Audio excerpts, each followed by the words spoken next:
Hello student, today I am going to explain you the remaining portion of locomotion and movement. Appendicular skeleton. तो सबसे पहले इसमें shoulder bones होती है जो पेक्टोरल गर्डिल होती है, जो शोल्डर वाले रीजन में पाई जाती है, जिससे फोर लिम्ब से हाथ जुड़े होते हैं। तो फोर लिम्ब्स के अंदर तो शोल्डर बोन के अंदर एक कैविटी होती है जिसको ग्लिनाइड कैविटी होते कहते हैं, और इस ग्लिनाइड कैविटी के अंदर जो फोर लिम्ब्स होते हैं उसकी यूमेरस होता है, उसका हेड फीट होता है।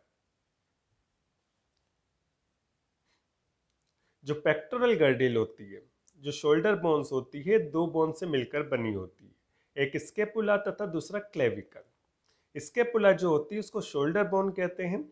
ये जो फ्लैट होती है वो ट्रायंगुलर शेप की होती है, जबकि क्लेविकल जो होती है वो कॉलर बोन होती है। कॉलर लाइक इसका स्ट्रक्चर होता है। You can see in this diagram the structure of pectoral girdle.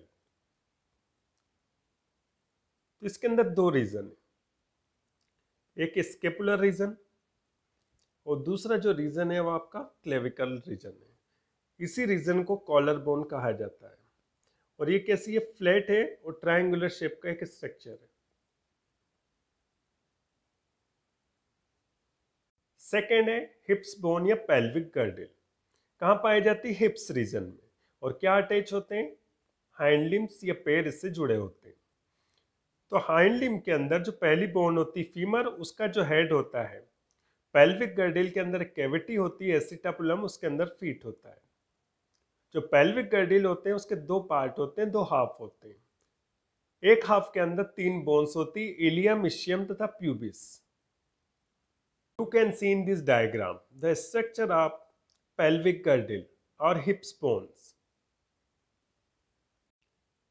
Four limbs मतलब हाथ, और ये जो हाथ होते हैं उसके अंदर बहुत सारी बोन्स होती हैं। सबसे पहले ऊपर की जो बोन्स होती है ह्यूमेरस होती है, जो अपर आर्म्स में पाई जाती है। उसके जस्ट नीचे की तरफ जो होती है रेडियस एंड अल्ना, ये दो बोन से मिलकर बनी होती है, जो कि फोर आर्म में पाई जाती है। उसके बाद रिस्ट वाले रीजन में कार्पल्स होती है, पाम वाले रीजन में मेटाकार्पल्स होती है, और फिंगर्स के अंदर 14 फेलेंजेस होती है।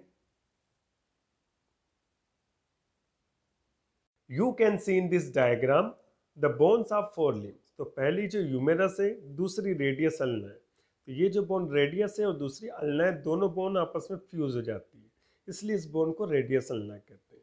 उसके जस्ट नीचे आपकी कलाई वाली टार्सल्स, उसके बाद जो पाम वाली मेटाटार्सल्स, और ये जो आपको स्ट्रक्चर दिख रहे हैं क्या है, आपके फेलेंजेस है, जो कि 14 होते हैं। हाइंड लिम्स मतलब पैर। पैर जो होता है उसमें बहुत सारी बोन्स होती है। थाई वाले रीजन में जो फीमर होती है, घुटने जिसको कहते हैं नी, उसमें पटेला होती है। शेंक वाला जो रीजन होता है उसमें टिबिया एंड फिबुला बोन्स होती है। एंकल में कोटार्सल्स जो कि 7 होती है। सोल के अंदर मेटाटार्सल्स होती हैं जो कि 5 होती हैं, और फुट की जो टोज होती हैं उसके अंदर 14 फेलेंजेस होती हैं।